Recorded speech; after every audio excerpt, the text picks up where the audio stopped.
If someone doesn't choose you and you stay anyway, the problem is no longer them, it's you.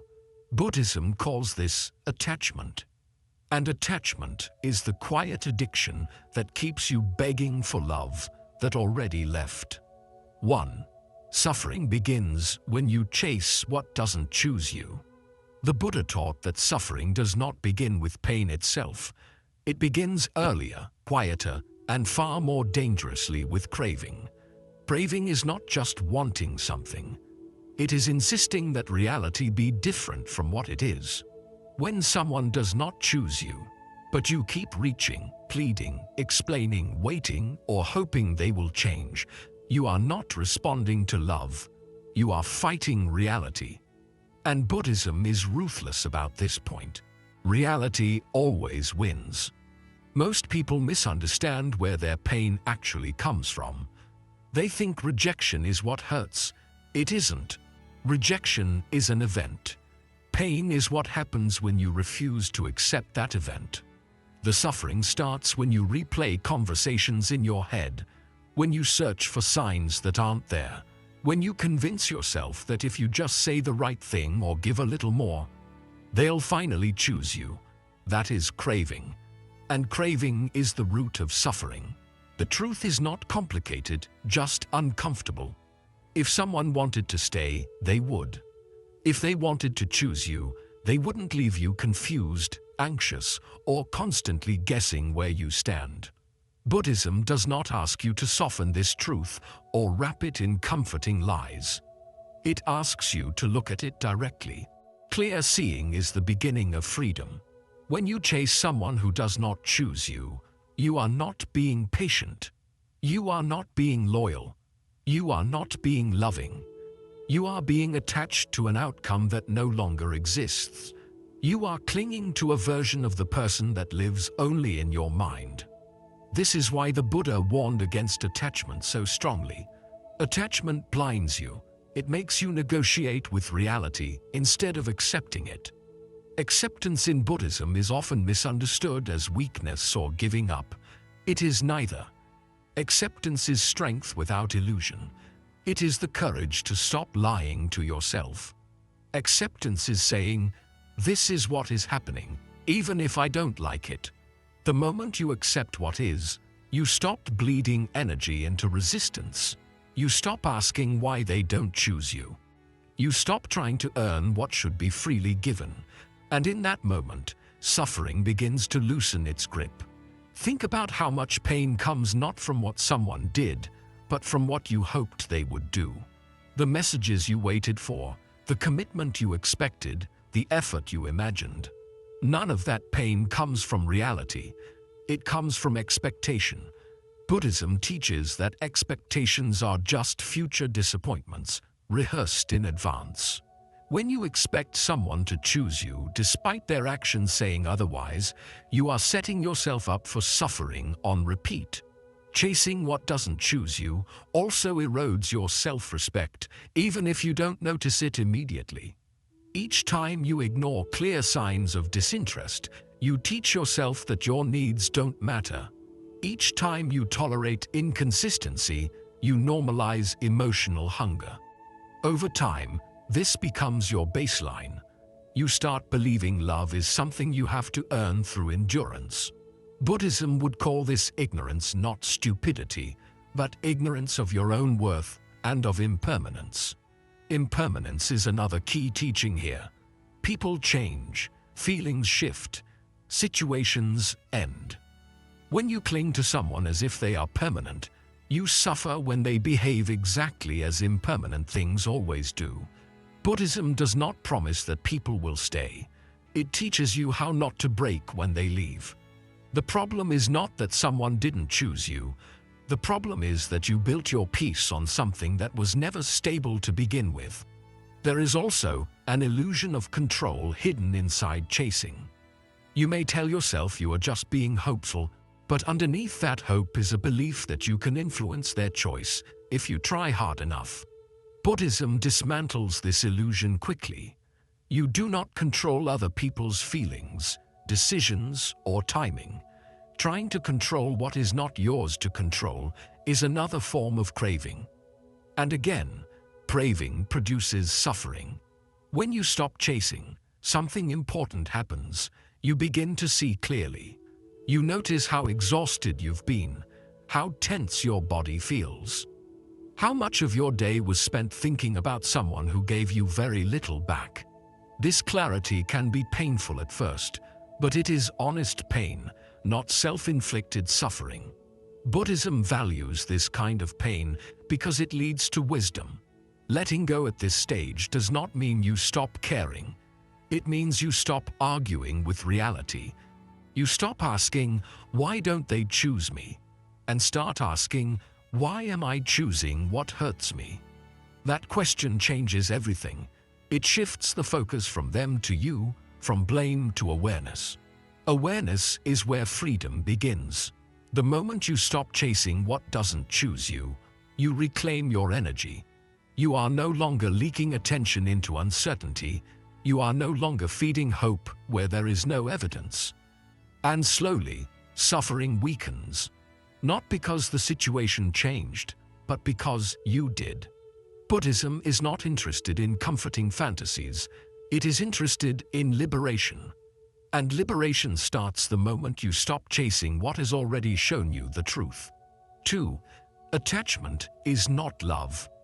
One of the most dangerous misunderstandings people carry is confusing attachment with love. Buddhism draws a sharp line between the two, and most suffering in relationships comes from standing on the wrong side of that line. Love, in its pure form, is spacious. It allows. It respects freedom. Attachment, on the other hand, is tight, anxious, and afraid. It clings, it demands, it needs. And Buddhism is very clear about this. Attachment is not a virtue. It is a cause of suffering. When you say you love someone but feel panicked at the thought of them leaving, that is not love, it is fear. When your peace depends on their messages, their attention, or their reassurance, that is not love, it is dependence. Love wishes well-being without possession. Attachment says, "I need you to be a certain way so I can be okay." The Buddha warned against this because anything you depend on for emotional survival controls you. Attachment forms quietly. It often disguises itself as loyalty, patience, or commitment. You tell yourself you're just being understanding, you're giving them space. You're holding on because love isn't easy. But Buddhism asks a harder question. Does this connection bring clarity or confusion? Peace or anxiety? Expansion or contraction? If the relationship constantly leaves you tense, uncertain, and small, that is not love deepening. That is attachment tightening. The core of attachment is fear of loss. You are not attached because the person is special. You are attached because you are afraid of who you'll be without them. Afraid of loneliness, afraid of starting over, afraid that this is the best you'll get. Buddhism sees this clearly and calls it ignorance, not as an insult, but as unawareness of impermanence and self-sufficiency. Everything is impermanent. People, feelings, roles, relationships. When you attach to something impermanent as if it is permanent, you suffer. This is not pessimism. It is realism. Buddhism does not tell you to avoid love. It teaches you not to cling to it as your identity. The moment you say, "I am nothing without them," attachment has replaced love. Attachment also distorts your behavior. You begin to tolerate things you normally wouldn't. Disrespect, inconsistency, emotional neglect.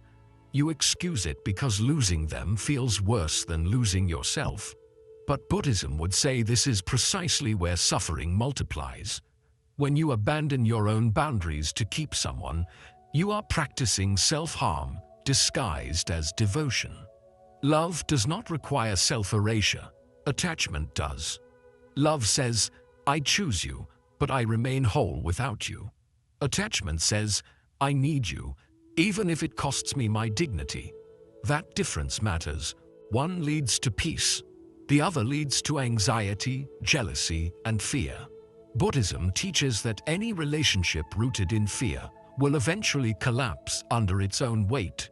Another sign of attachment is obsession with outcomes. You constantly analyze where the relationship is going, what they meant, what will happen next. Your mind never rests. Buddhism sees this restless mind as suffering itself. Love lives in the present. Attachment lives in imagined futures and seared endings. That is why attachment exhausts you.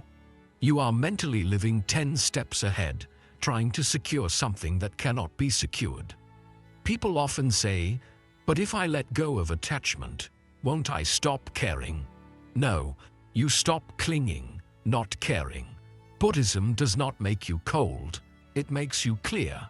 When attachment drops, love becomes cleaner, calmer, and less desperate. You stop trying to extract validation from the other person. You stop turning them into your emotional oxygen. Attachment also turns relationships into transactions. You give, but you keep score. You sacrifice, but you expect it to be repaid. You stay, but you silently hope it will make them stay too. Buddhism rejects this entirely. Anything given with expectation is not generosity. Anything done out of fear is not love. It is bargaining.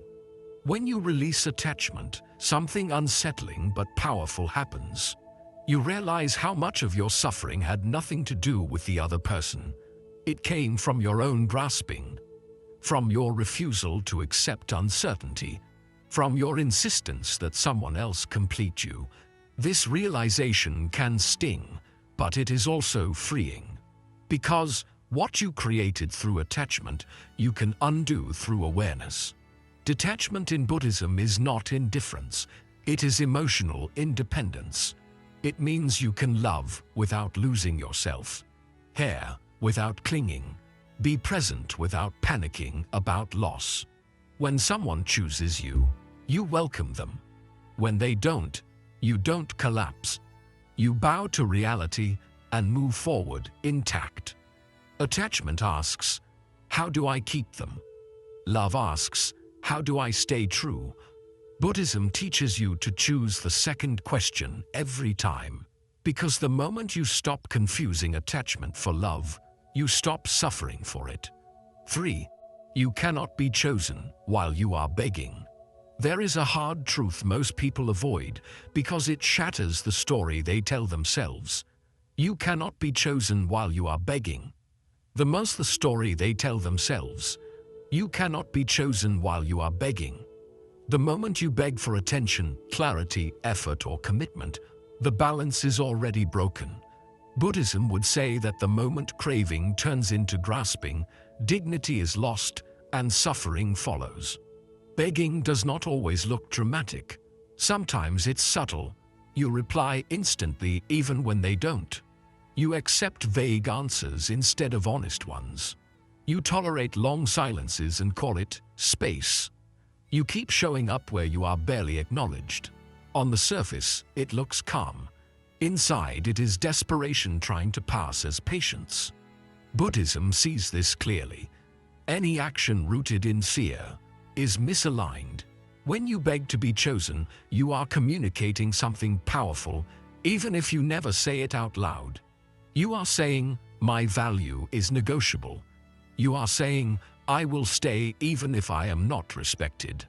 People don't choose what devalues itself. They may use it, they may enjoy the convenience, but they will not honor it. This is not cruelty, it is human nature. The Buddha taught right intention and right action as pillars of a meaningful life. Begging violates both. Right intention comes from clarity and self-respect. Right action comes from alignment with truth. When someone repeatedly shows you they are unwilling or unable to choose you, continuing to chase them is not compassion. It is denial. Many people believe that if they just love harder, give more, stay longer, they will eventually be chosen. Buddhism dismantles this fantasy. Love does not convince, it invites. When you try to persuade someone to value you, you place yourself beneath them. And once you place yourself beneath someone, you train them to look down on you. Begging also traps you in performance. You start managing your words, your tone, your reactions. You hide your needs so you don't seem too much. You shrink your truth to remain tolerable. Buddhism would call this living in illusion. You are no longer being, you are performing to be accepted. And performance is exhausting because it is not sustainable. There is another painful truth here. People often sense when they are being begged, even unconsciously. They feel the pressure, the expectation, the imbalance. Instead of drawing them closer, it pushes them away. Not because you are unworthy, but because desperation repels. Buddhism teaches that clinging suffocates the very thing it tries to preserve. Choosing yourself is not an act of aggression, it is an act of alignment. The moment you stop begging, you reclaim your posture mentally and emotionally. You stop explaining yourself, you stop chasing clarity, you stop offering more to people who offer less. This is not punishment. It is self-respect returning to its rightful place. Many people fear that if they stop begging, they will lose the person completely. Buddhism would say this fear is misplaced. You have already lost them. What you are afraid of losing is the illusion that your effort might change the outcome. Letting go feels terrifying because it removes false hope. But false hope is one of the most dangerous forms of suffering because it keeps you stuck. When you stop begging, you create stillness. And in stillness, truth becomes obvious. Either the person steps forward willingly or they fade away. Both outcomes bring clarity. Buddhism values clarity over comfort. Comfort keeps you asleep. Clarity wakes you up. There is dignity in stepping back without bitterness, without speeches, without ultimatums. You simply stop offering yourself where you are not received. This is not playing games. It is ending self-neglect. The Buddha did not teach self-sacrifice at the cost of awareness. He taught the middle path where compassion includes yourself. Begging also keeps you trapped in waiting mode. Your life pauses while you wait for someone else to decide your worth. Buddhism rejects this entirely. Your life is happening now. Your breath is happening now. Peace is available now. Waiting for someone who does not choose you is postponing your own awakening. The paradox is this: the moment you stop begging, you become more grounded, more present, more whole. And whether anyone chooses you after that no longer defines you. You are no longer asking to be picked. You are standing in your own center.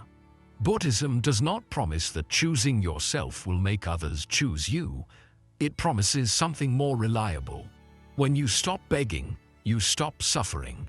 And that is a freedom no one else can give or take away. 4. Letting go is not loss. It is liberation. Most people think letting go means losing something important. Buddhism says the opposite. Letting go is not loss. It is the end of unnecessary suffering. What you lose when you let go is not love, not connection, not meaning. What you lose is illusion. And illusion is heavy. It drains you slowly, quietly, until you forget what peace feels like. People cling because they believe holding on will protect them from pain. In reality, clinging is what creates it. The Buddha described attachment like holding a burning coal, hoping it will warm you. You tell yourself it still matters. You tell yourself there is history. You tell yourself you've invested too much to walk away now. But the coal keeps burning your hand, and you keep calling it loyalty. Letting go becomes terrifying when your identity is entangled with the relationship. You're not just afraid of losing the person, you're afraid of losing the version of yourself that existed with them. The future you imagined, the meaning you attached to the connection.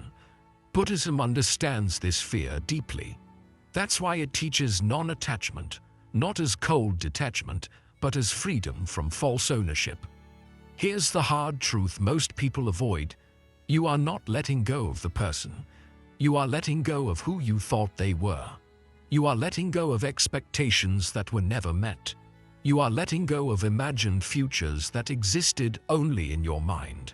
Reality already ended the relationship long before you accepted it. Letting go is simply catching up to the truth. People often say, "But letting go hurts." Yes, it does. But Buddhism makes an important distinction between pain and suffering. Pain is unavoidable. Suffering is optional. Pain is the ache of acceptance. Suffering is the endless loop of resistance. Letting go hurts once. Holding on hurts every day. When you refuse to let go, you stay emotionally frozen in the past. You replay conversations. You analyze moments. You wonder what you could have done differently. Buddhism sees this as living in illusion, seeding the mind stories instead of observing reality. Letting go brings you back to the present, where your life is actually happening. Another reason people resist letting go is pride. Admitting it's over feels like admitting failure. But Buddhism doesn't frame life in terms of winning or losing. It frames life in terms of awareness. You didn't fail because someone didn't choose you. You suffer only if you refuse to see what is clearly in front of you. Letting go also strips away false hope, and false hope is seductive. It whispers, maybe tomorrow, maybe they'll change, maybe this is a test. Buddhism is blunt here. Hope without evidence is attachment wearing spiritual clothing. It keeps you emotionally invested in something that is not reciprocated. Liberation begins the moment you stop hoping for someone to become who they have shown you they are not. There is a strange emptiness that comes after letting go. Many people mistake this emptiness for loneliness or regret. Buddhism sees it differently. That emptiness is space. Space that was previously filled with anxiety, anticipation, and disappointment. At first, the silence feels uncomfortable because you are not used to peace, you are used to tension. In that space, something powerful happens. Your nervous system begins to settle, your thoughts slow down, you stop scanning your phone, you stop waiting, you stop bracing yourself emotionally. This is not numbness, this is relief.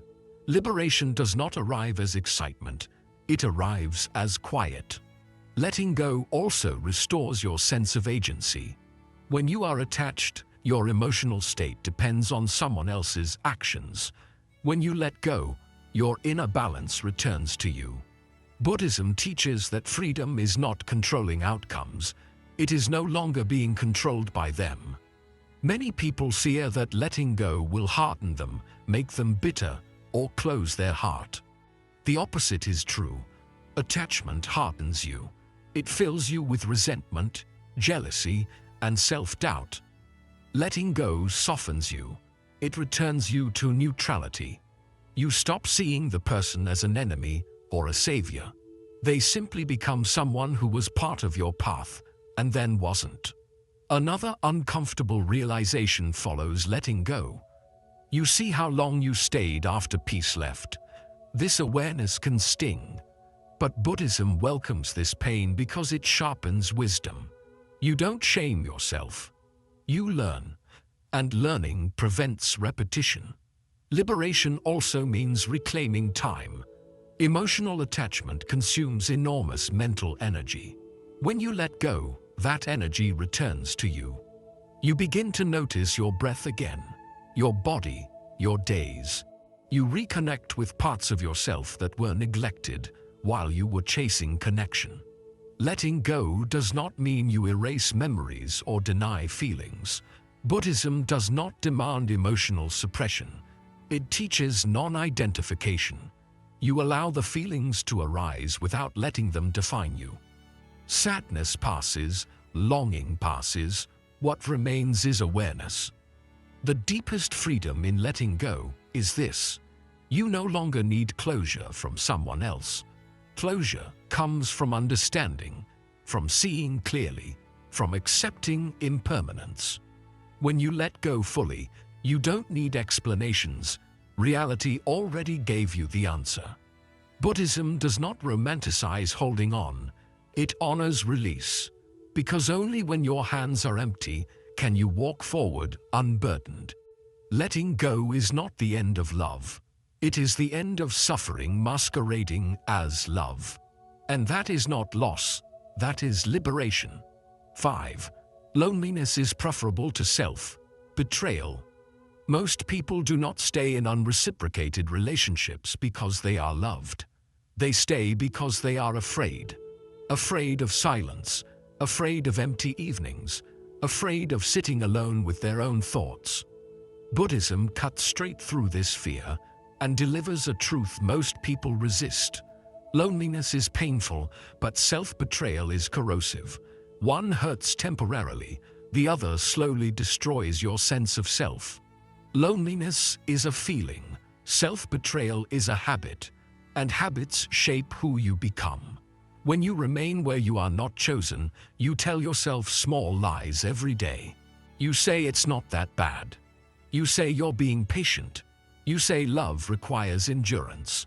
But beneath these stories is a quieter truth. You are abandoning your own needs to avoid being alone. Buddhism sees this clearly. Avoidance of discomfort is one of the main engines of suffering. Loneliness does not mean something is wrong with you. It means you are human. It means you are between attachments. Buddhism teaches that all beings pass through periods of solitude, whether they want to or not. What matters is how you relate to that solitude. You can treat it as punishment, or you can treat it as purification.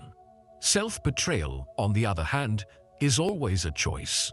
It happens when you ignore your intuition, when you silence your discomfort, when you stay quiet to keep the peace. Each time you do this, you fracture your inner trust. And once you stop trusting yourself, no relationship can save you. Many people believe being chosen by someone else will fill the emptiness they feel. Buddhism calls this a fundamental misunderstanding.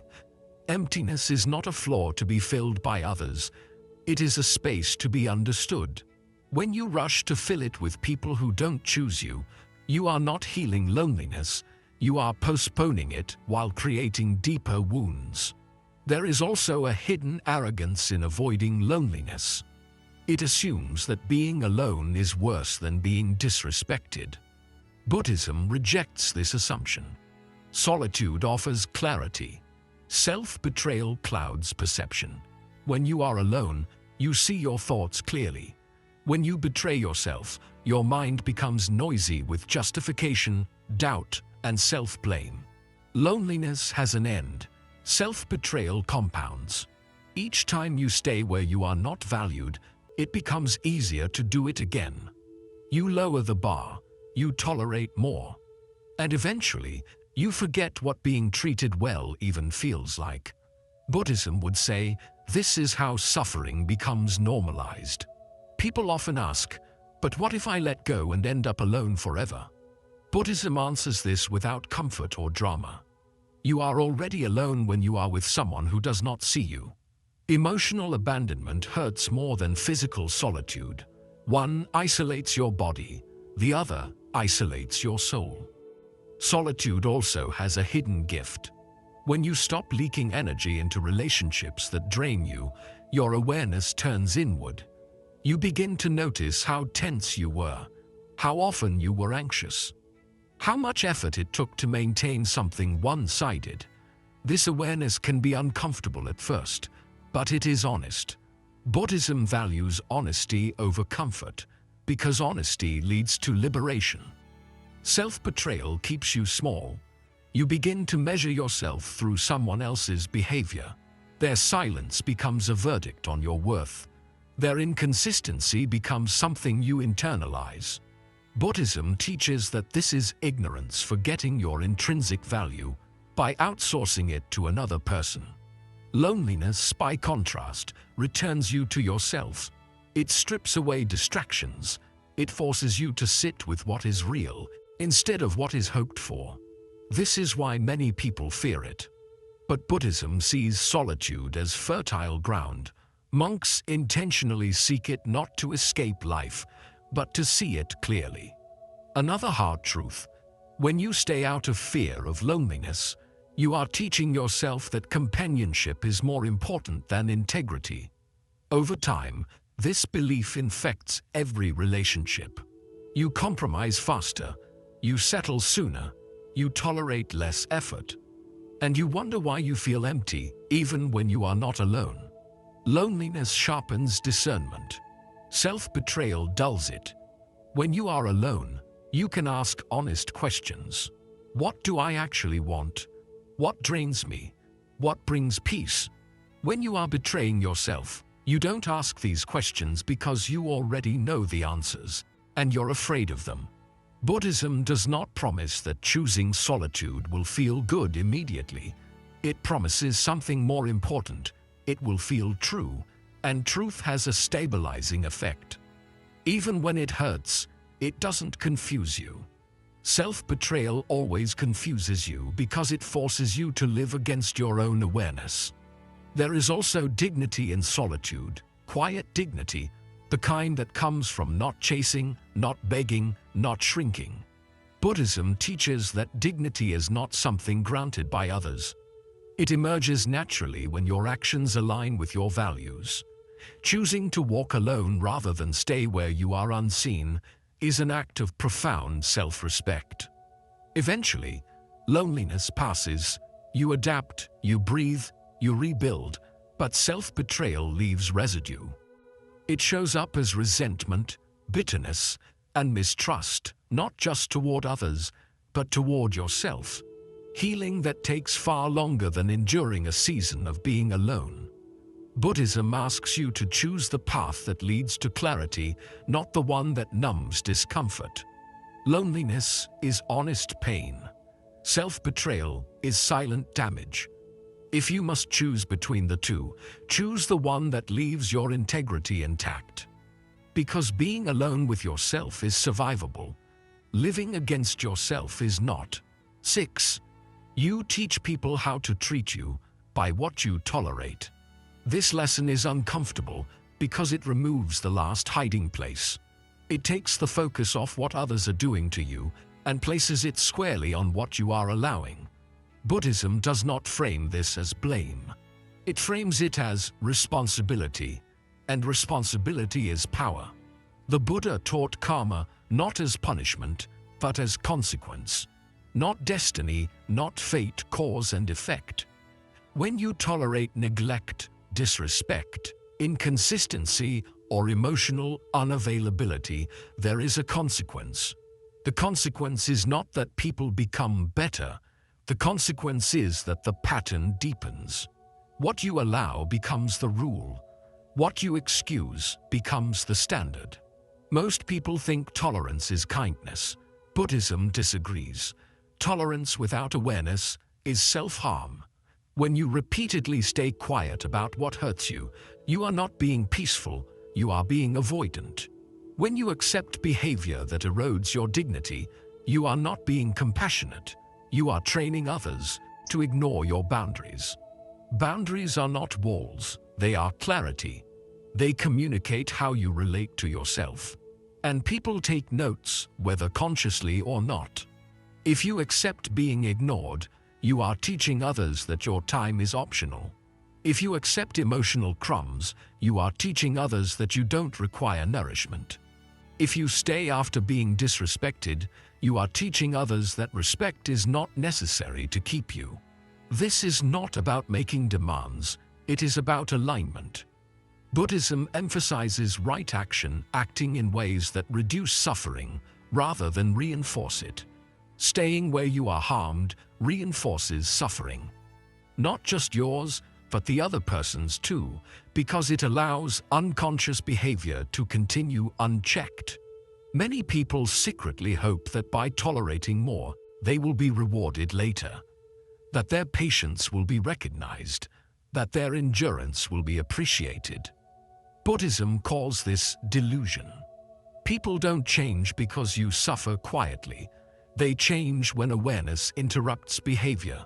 Silence is not awareness. Silence is permission. Another difficult truth: people often treat you the way you treat yourself. If you ignore your own discomfort, others will too.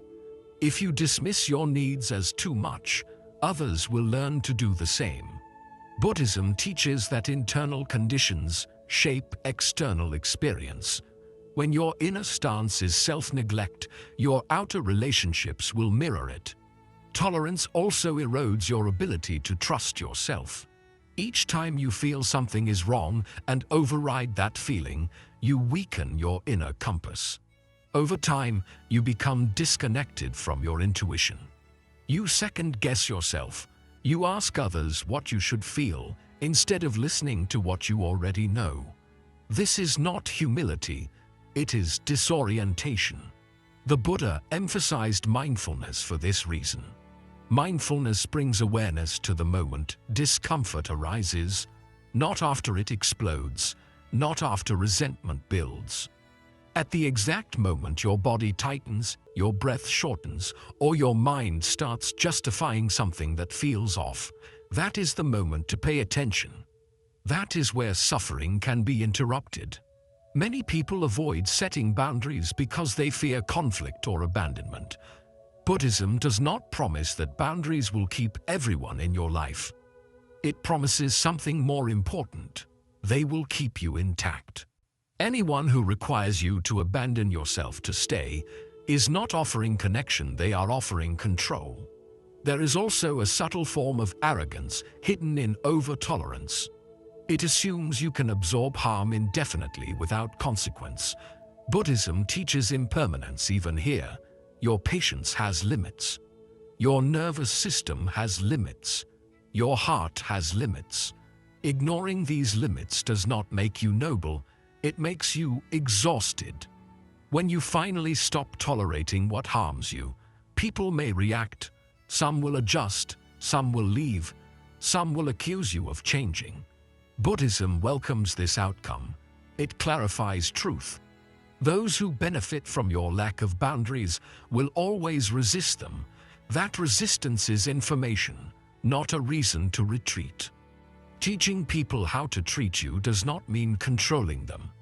It means controlling your participation.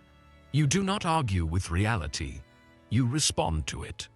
If someone repeatedly crosses your boundaries, the teaching is not delivered through words, it is delivered through distance. Distance is not punishment, it is alignment. Buddhism does not chase people into understanding. It withdraws from what causes suffering. This withdrawal is not dramatic, it is quiet, calm, firm. You stop explaining. You stop justifying.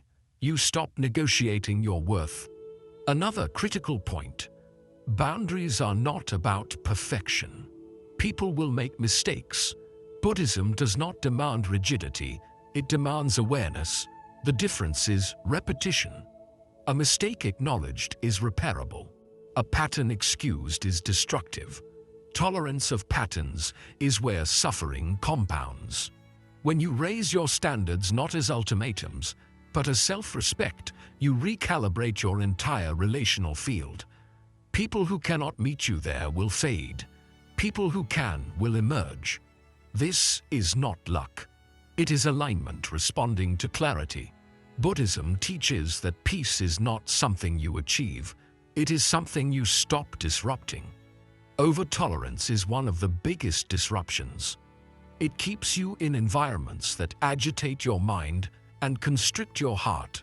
When you stop tolerating what diminishes you, peace does not need to be chased. It arrives naturally. You do not teach people how to treat you with speeches or explanations. You teach them with consistency, with what you stay for, with what you walk away from, with what you no longer excuse. The moment you stop tolerating what hurts you, the lesson changes. Not just for them, but for you. And that change is the beginning of real freedom. 7. When you choose yourself, peace chooses you. Most people think peace comes after everything works out, after someone finally chooses them, after the relationship stabilizes, after answers arrive. Buddhism dismantles this belief completely. Peace does not come as a reward for endurance. It arrives the moment you stop fighting reality, the moment you choose yourself. Peace does not need to be chased, it moves toward you naturally. Choosing yourself is not a dramatic act. It does not require speeches, confrontations, or grand exits. It begins quietly, internally, with a decision. I will no longer abandon myself to be accepted by others. That single shift changes everything. Buddhism teaches that suffering persists not because life is unfair, but because we resist what is true. Choosing yourself is the end of resistance. Most of your exhaustion has not come from what happened to you. It has come from the internal war, wanting what is not choosing you, hoping for what is not coming, waiting for clarity that has already been shown through actions. When you choose yourself, that war ends. And when inner conflict ends, peace has space to appear. Peace is not excitement. It is not relief that comes from finally being validated. Peace is the absence of chasing, the absence of mental noise, the absence of rehearsed conversations and imagined futures. Buddhism describes peace as stillness, not emptiness, but stability. A mind no longer pulled in opposing directions. Choosing yourself also restores your internal authority. You stop outsourcing your worth to someone else's behavior. Their attention no longer dictates your mood. Their silence no longer feels like a verdict. Buddhism teaches that suffering intensifies when you place your inner balance in external hands. Choosing yourself takes that balance back. There is a misconception that choosing yourself makes you selfish, cold, or detached.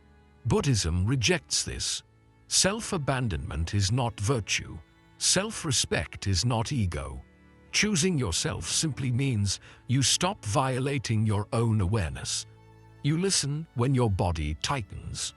You listen when your intuition warns you. You listen when peace leaves the room. That is not selfishness. That is wisdom. When you choose yourself, you stop chasing closure. You no longer need explanations, apologies, or last conversations. Buddhism teaches that closure comes from understanding, not from others changing. The understanding is simple. This does not bring peace, therefore it is not aligned. That understanding is enough. Peace also brings discernment. When you are no longer desperate for connection, you see people more clearly. You notice who meets you with presence and who meets you with confusion. You notice who gives freely and who requires you to shrink. Buddhism calls this right view, seeing things as they are, not as you wish them to be. Choosing yourself does not guarantee that people will suddenly choose you back. Buddhism does not make that promise. It offers something far more reliable. When you choose yourself, you become less vulnerable to rejection because your center is no longer dependent on being chosen. Acceptance becomes a bonus, not a necessity. There is also a deep physiological shift that happens when you choose yourself. Your nervous system relaxes, your breath deepens. You are no longer constantly on alert, scanning for signs, interpreting silence, preparing for disappointment.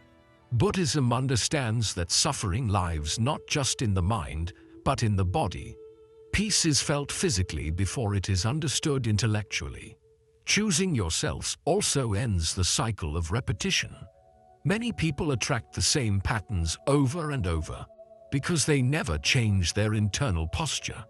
They keep tolerating, chasing, explaining, hoping. Buddhism teaches that change begins at the level of action. When your actions shift, your karma shifts. When you stop participating in what harms you, the pattern has nowhere to continue. Peace also brings humility.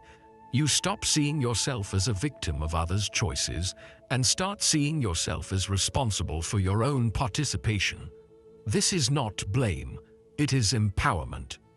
Buddhism teaches that freedom begins when you accept responsibility for where you stand. There is a quiet confidence that emerges when you choose yourself. Not arrogance, not superiority, just groundedness. You no longer need to prove your worth. You no longer need to be chosen to feel whole. This confidence is deeply attractive, not because it seeks attention, but because it is not seeking anything at all. Choosing yourself also makes room for healthier connection. When you are no longer desperate, you can meet others without fear. You can walk away without hatred. You can stay without losing yourself. Buddhism teaches the middle path, not clinging, not rejecting, but relating from clarity. Peace, in Buddhism, is not the absence of pain, it is the absence of inner conflict. Pain may still arise, memories may surface, sadness may pass through. But peace remains underneath because you are no longer betraying yourself. You are no longer living against what you know to be true. The final truth is this: you were never meant to be chosen by everyone. Buddhism does not teach universal acceptance. It teaches self-alignment. When you choose yourself, you align with truth. And peace always follows truth. You do not find peace by being chosen. You are chosen by peace the moment you stop abandoning yourself. And once that happens, nothing that leaves you can take it away. 8. You were never meant to be chosen by everyone only to be awake. This is where Buddhism delivers the final blow to one of the most deeply ingrained illusions humans carry: the need to be chosen, approved, validated, or confirmed by others. The Buddha never taught that awakening comes from belonging. He taught that awakening comes from seeing. And what you finally see when everything else falls away is this: seeking to be chosen was never the point. From childhood, you are trained to chase approval.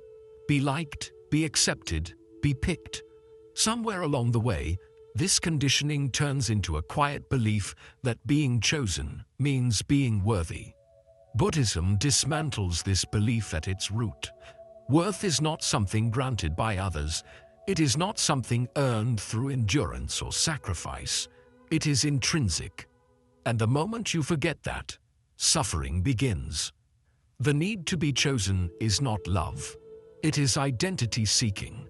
It is the ego asking the world to confirm its existence. Buddhism calls this ignorance, not as insult, but as misseeing. You are mistaking external recognition for internal truth, and no amount of being chosen will ever satisfy that hunger, because it was never created by others in the first place. Here is the uncomfortable reality: even if everyone chose you, peace would still not be guaranteed, because the mind that needs to be chosen will always fear being unchosen.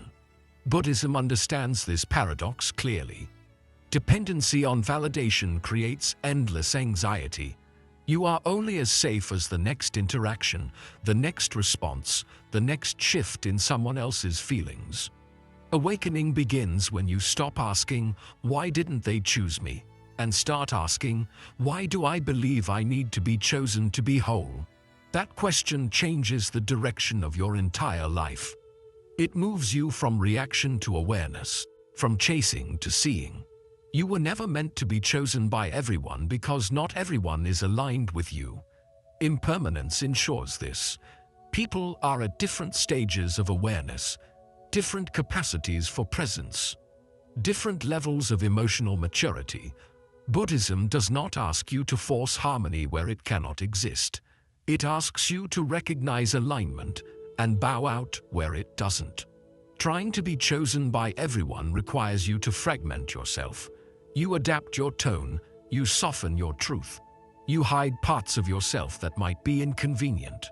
Buddhism sees this fragmentation as suffering. Every time you split yourself to be accepted, you move further away from peace. Wholeness cannot coexist with performance. Awakening is the opposite of performance. It is radical honesty with yourself first. You stop pretending that rejection is about your worth. You stop internalizing others' limitations. You stop turning incompatibility into self-judgment. Buddhism teaches that not being chosen often has nothing to do with you and everything to do with where the other person is asleep. Here is another truth few people accept. Being unchosen can be a form of protection. When someone does not choose you, they are revealing their capacity, their readiness, their awareness. Buddhism sees this as information, not injury. Injury only happens when you interpret information through ego instead of wisdom. When you awaken, you stop taking everything personally, not because you become detached from life, but because you see more clearly. You understand that people act from their conditioning, fears, and attachments. You no longer demand that they be different, so you can be at peace. That demand was the source of suffering. Awakening also ends comparison. When you need to be chosen, you constantly measure yourself against others. Why them and not me? What do they have that I don't? Buddhism dissolves this comparison by exposing its false premise. You are not in competition for worth. There is no ranking system in truth. Comparison only exists in ego. As awakening deepens, something subtle but profound happens. You no longer define relationships by whether you are chosen. You define them by whether they are true. True to your values.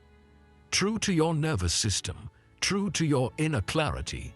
If a connection requires self-betrayal, it is not true no matter how intense it feels.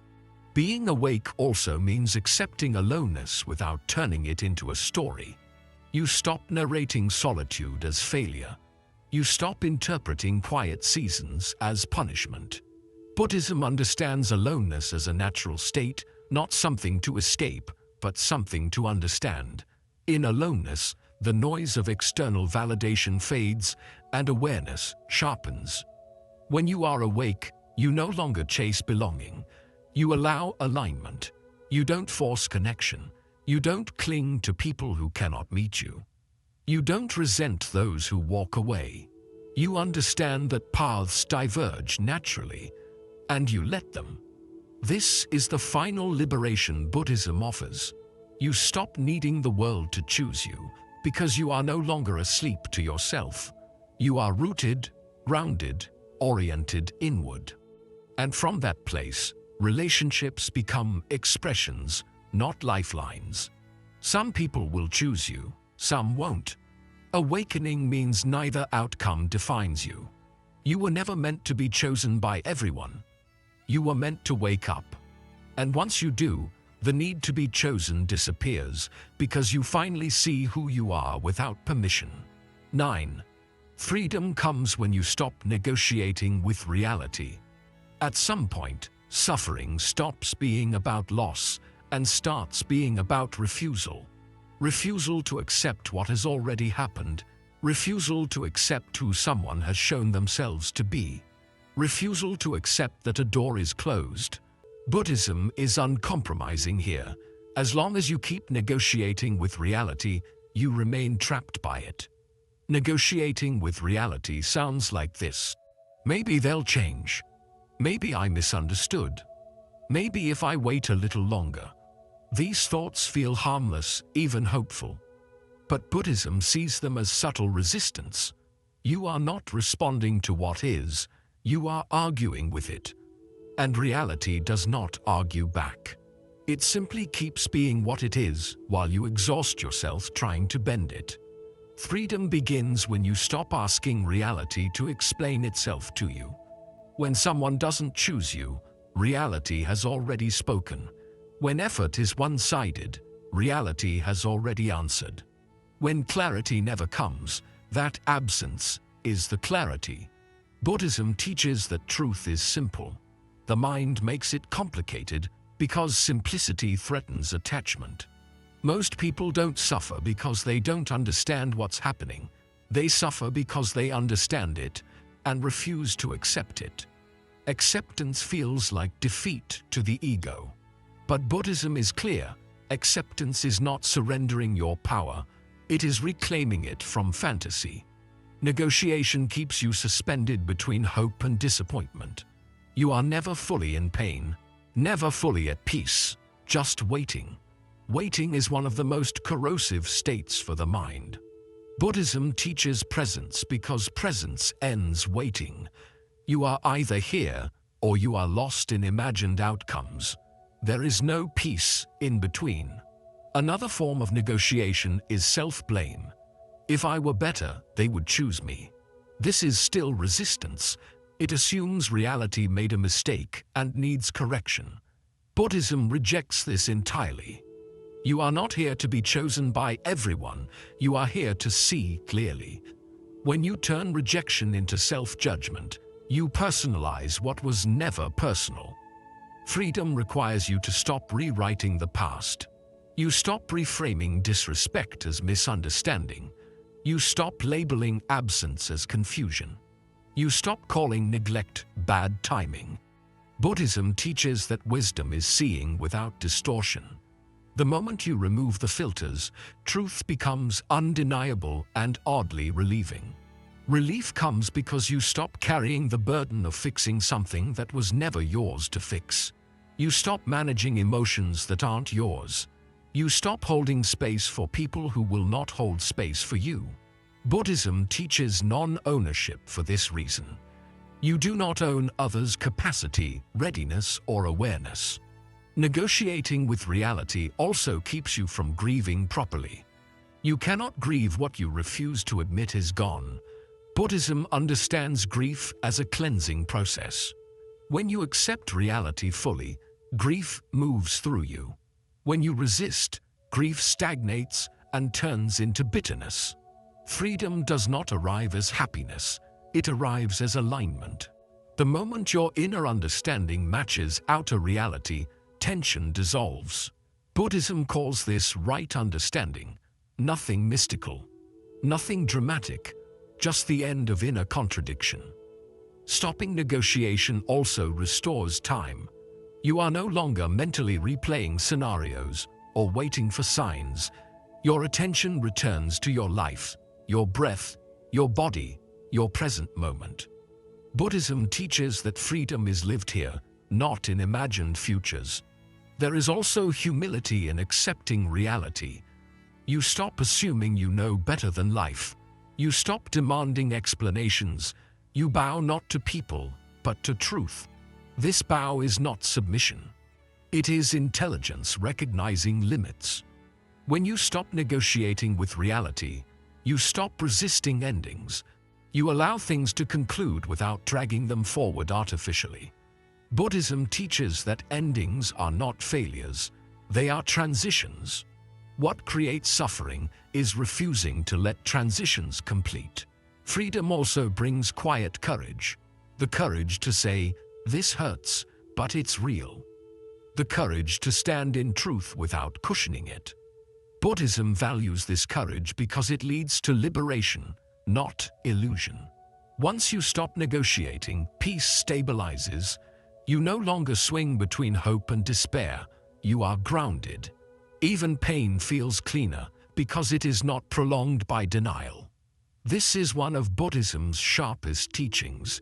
Reality does not need your agreement to be true, but the moment you stop arguing with it, suffering loses its foundation.